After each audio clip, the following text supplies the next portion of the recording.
Bienvenue sur la chaîne Vapocool pour la revue aujourd'hui du Subbox Mini, le très attendu kit de Kangertech qui inclut donc une box et un atomiseur. On va commencer tout de suite par le contenu de la boîte.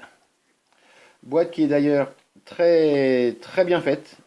Le capot est aimanté, on sent tout de suite un souci dans la qualité de fabrication.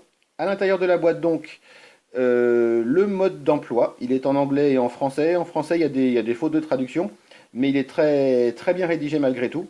Des autocollants, une petite notice qui vous explique bien comment utiliser les résistances en fonction de votre liquide et de la puissance de vape. Bref, un mode d'emploi finalement très complet. On a bien sûr la box, on la verra tout à l'heure. L'atomiseur, c'est un Subtank Mini nouvelle version, on le regardera bien sûr en détail tout à l'heure. Et les accessoires fournis avec le kit, on a un cordon USB qui vous permet de recharger la batterie du mode sans la sortir donc de la box. Une résistance de rechange, la résistance montée d'origine est une 1,5 ohm et celle qui est fournie également est une 0,5 ohm, donc pour vaper plus en sub-ohm. Donc. Un plateau RBA pour faire vos montages reconstructibles également. Un petit pad de coton et les accessoires habituels, un tournevis, une résistance pour le plateau RBA et 4 vis de rechange pour ce même plateau si vous veniez à perdre celle d'origine. Et comme c'est un très beau produit, on va commencer par le monter. Juste pour avoir un petit aperçu du fait qu'effectivement, c'est très beau.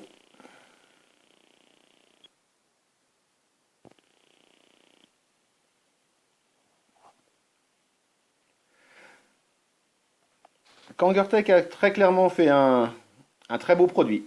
Voilà, il n'y a pas d'autre manière de le dire. C'est très bien fini et l'ensemble est vraiment très beau. Il existe également en blanc et noir avec pareil le même souci de finition, le même design qui est vraiment bah ça le fait quoi. En un mot, ça le fait. On va regarder d'abord la box et ensuite l'atomiseur.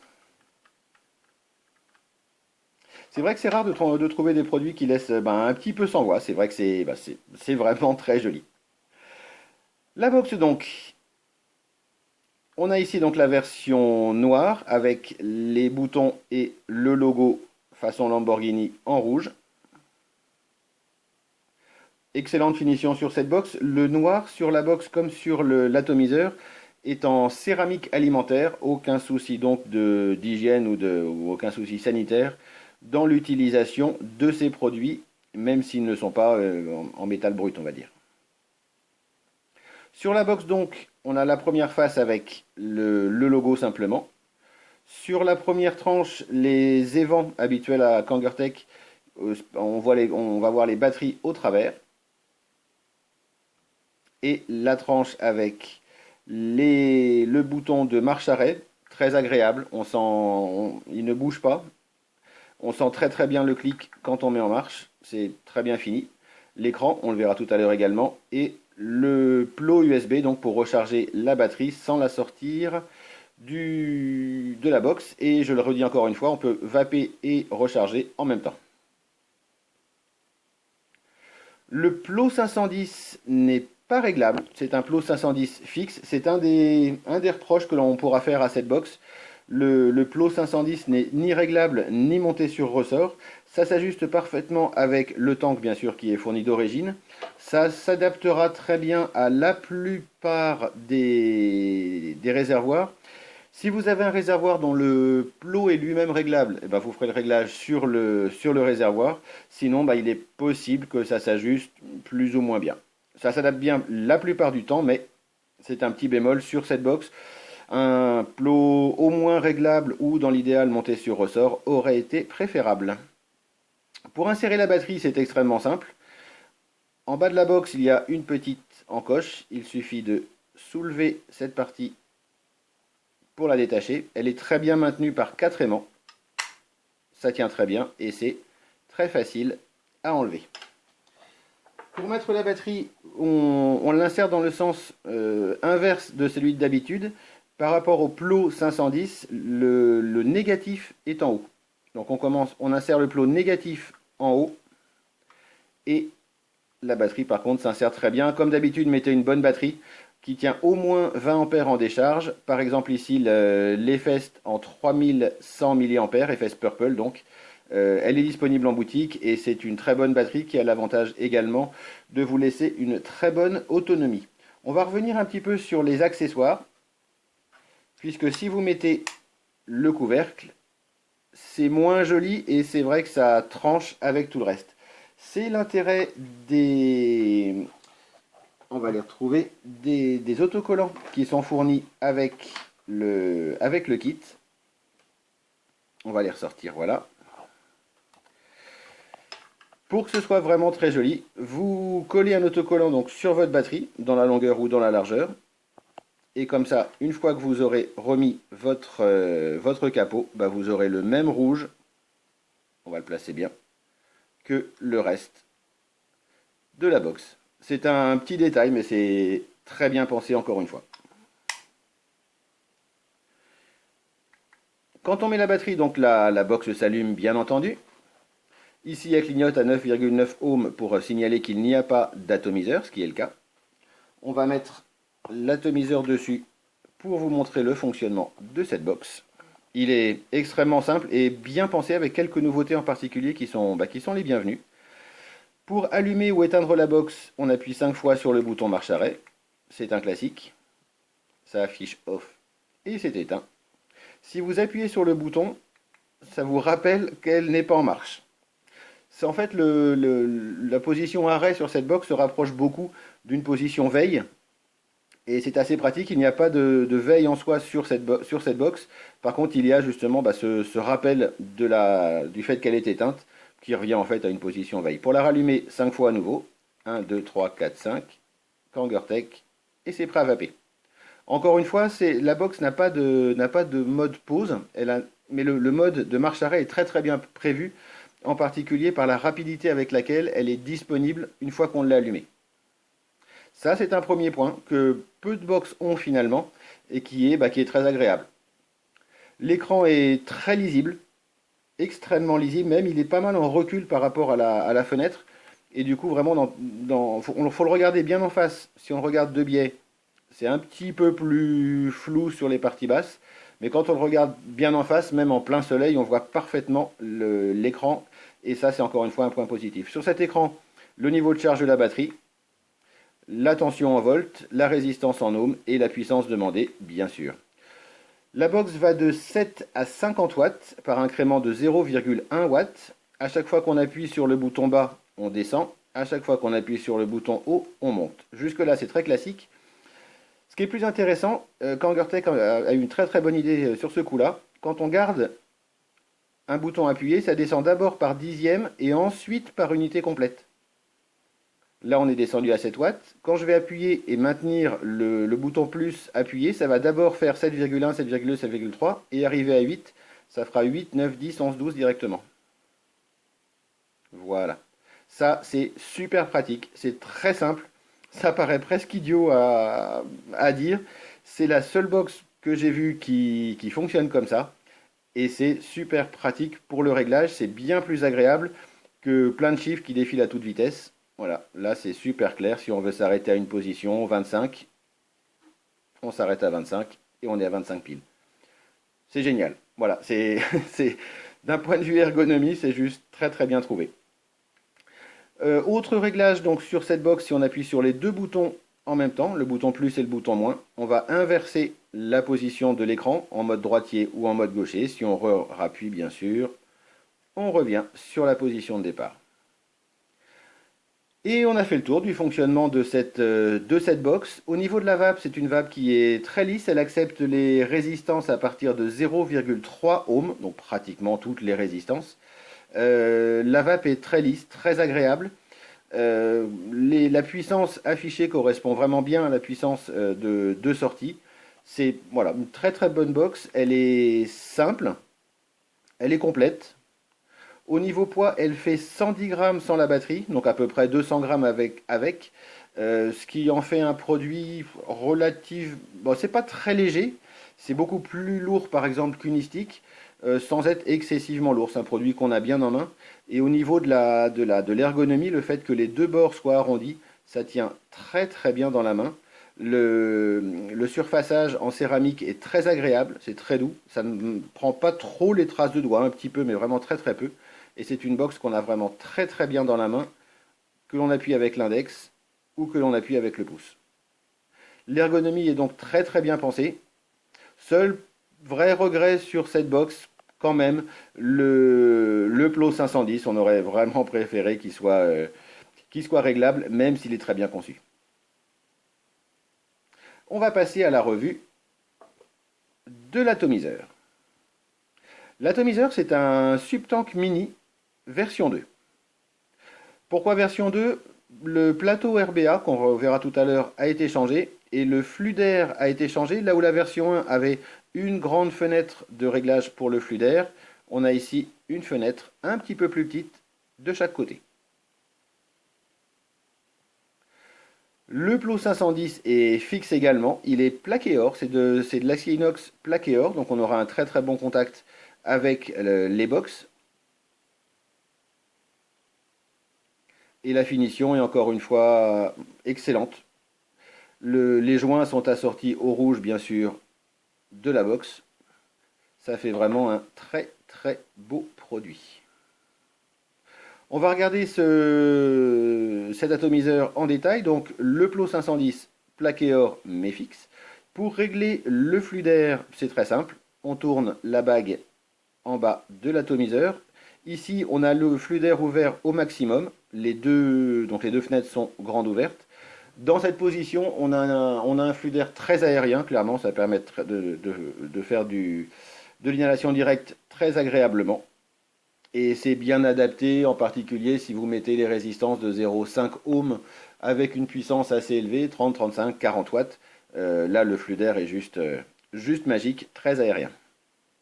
On peut tourner bien sûr donc la bague pour changer la position. Ici, on a deux tout petits trous. Là, ça correspond plus à quand on vape en prenant des taffes. Donc d'abord la fumée dans la bouche, puis dans les poumons. Là, on a un tirage relativement serré quand même. Et une position intermédiaire avec deux trous moyens, comme ici, qui correspond à la position entre deux. On a donc trois positions de réglage fixes sur cette box. Après, on peut jouer, en particulier sur la position grande ouverte. Rien ne vous empêche de la mettre à moitié. Et vous aurez encore des positions intermédiaires. Encore une fois, le tirage est très aérien, parfait pour de l'inhalation directe. On va regarder les parties de cet atomiseur en détail. Le drip tip, un drip tip 510, même le joint à l'intérieur est coordonné au rouge du reste. Un drip tip relativement large. La finition céramique est assez agréable en bouche, c'est assez neutre. Plutôt agréable en bouche. Et donc un drip tip ouvert qui correspond donc à l'usage gros nuage qu'on l'on peut faire de cet atomiseur. Pour le recharger ou le démonter, il suffit de tourner la partie supérieure, ça se sépare en deux. On a donc un réservoir en Pyrex bien entendu et la structure qui supporte le réservoir, ici. Les filettages sont propres, les joints impeccables, jamais eu aucune fuite avec cet atomiseur après une bonne vingtaine de réservoirs vidés dessus. Le Pyrex, pareil, excellente finition, aucun accroc, relativement épais, solide. Rien à redire sur la finition de ce produit, si ce n'est qu'il est excellent. Pour remplir le réservoir, c'est très simple. On a un énorme passage ici pour le liquide. Il suffit de remplir donc avec une bouteille, une pipette ou une seringue, tout passe, jusqu'au bord de la petite cheminée à l'intérieur et de revisser ensuite par-dessus. Le remplissage sur cet atomiseur est, pour moi, c'est vraiment le plus simple. On a vu des nouveautés comme le Lemo 2 qui sont pratiques dans un sens puisque ça évite de dévisser. Enfin, là, pour rater le réservoir, en mettre à côté ou ne pas y arriver d'une manière ou d'une autre, même si vous êtes en train de marcher, il faut le faire exprès.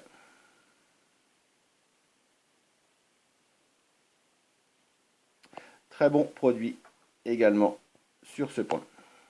On va continuer le démontage. Ici donc la résistance. Cette résistance-ci est la résistance de 1,5 ohm, donc il va de 10 à 25 watts. Les résistances sont nouvelles par rapport à l'ancien modèle. L'ancien modèle avait les résistances horizontales, avec le coton donc, qui prenait directement sur les deux trous. On a ici des résistances en mode cheminée, donc qui sont dans le sens de l'axe de la cheminée. L'intérieur est en coton. Ce qui permet, le montage en cheminée va permettre en particulier de vaper à des puissances supérieures par rapport aux anciennes résistances. La résistance de 0,5 ohm fonctionne sur le même principe, bien entendu, et permet, elle, d'aller à des puissances de vape encore supérieures, puisqu'on peut monter jusqu'aux 50 watts disponibles sur la box. Et on a enfin la base, sur laquelle on va avoir le plot positif tout au fond, et le réglage de l'air. Si vous ne souhaitez pas utiliser les résistances toutes prêtes, le kit fournit également un plateau RBA qui va vous permettre de reconstruire vos résistances.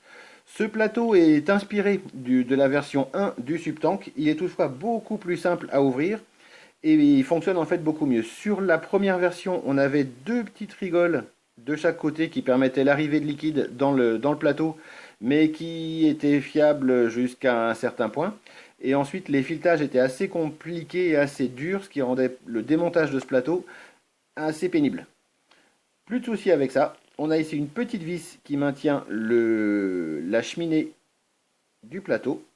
Pour avoir accès au montage, il suffit de dévisser, de tirer, et ça vient tout seul. On a ici donc le plateau RBA. C'est un plateau qui ressemble, lui par contre, beaucoup au plateau de la version 1. On a deux vis ici pour fixer les fils de Cantal.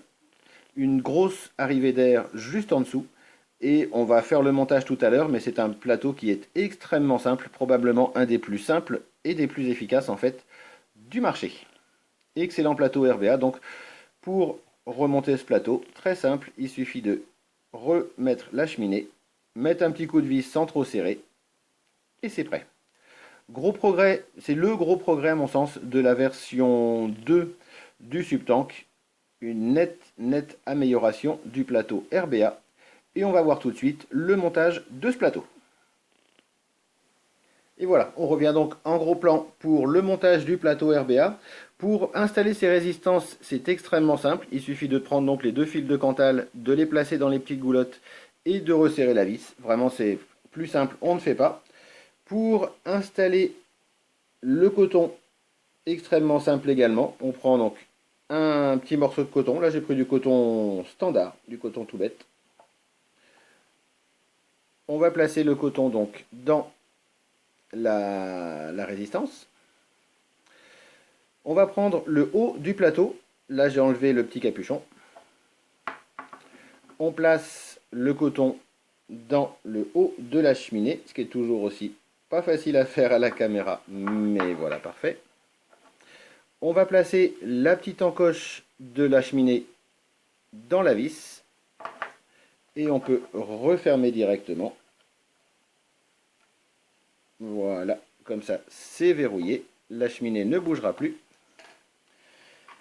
Il suffit ensuite de replacer le coton dans la chambre d'atomisation, comme d'habitude, pas trop tassé.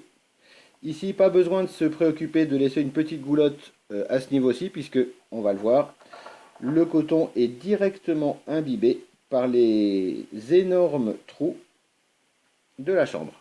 Le liquide pourra sans aucun souci arriver par ces deux trous. Aucun souci de... Vraiment, j'ai essayé, ça wick très bien, comme on dit en anglais. Ça, en fait, le coton s'imbibe très facilement. On n'a aucun dry it avec ces montages. C'est extrêmement simple à installer. Un dernier petit détail tout de même. Vérifiez bien que le coton ne vient pas boucher l'arrivée d'air qui est en dessous donc, de la résistance. C'est le seul petit point. Au-delà de ça, c'est vraiment extrêmement simple. On revisse ensuite le bouchon de la cheminée. On remet du liquide dans le réservoir. On revisse dans cette position-ci évidemment, sinon tout va couler, c'est un petit peu évident. Et c'est prêt à vaper. Le bilan sur le kit Subox, c'est un excellent produit, ce sera sans aucun doute un des grands succès de l'année 2015. Ses points positifs, d'abord le look, ça c'est évident, il est très beau. La finition, elle est très bonne sur ce produit et en particulier dans sa gamme de prix, là c'est juste exceptionnel. Ses fonctionnalités, c'est une très bonne box, très simple, sur laquelle il y a quelques nouveautés d'ergonomie qui sont les bienvenues et qui fonctionnent très bien. Ses inconvénients, le plot 510 qui est fixe sur la box, ça c'est un point, bon c'est dommage, voilà, c'est un petit raté, même si ça fonctionne bien. Voilà, c'est un produit qui s'adresse aussi bien aux vapoteurs débutants, qui utiliseront donc plus facilement les résistances prémontées, préinstallées, qui permettent une vape très agréable, soit une vape relativement douce avec les résistances de 1,5 ohm en vapant à 15-20 watts, soit une vape plus énergique, on va dire, avec la résistance de 0,5 ohm et en vapant à 30-40 watts. Également les vapeurs plus confirmées qui vont probablement se servir du plateau RBA qui est très bien conçu et qui a été très bien repensé. Et le fait de pouvoir également mettre des résistances préinstallées, ça permet, si le montage merdouille à un moment ou à un autre, de pouvoir mettre directement une résistance préinstallée et continuer à vaper. C'est un produit très polyvalent et qui sera sans aucun doute un des grands succès commerciaux en 2015 et ce sera largement mérité. Les Subbox sont bien sûr disponibles sur le site et en boutique. Comme d'habitude, les frais de port sont offerts quel que soit le montant de votre achat sur vapocool.fr. Il me reste à vous remercier d'avoir suivi cette vidéo, à vous souhaiter une bonne vape et à bientôt.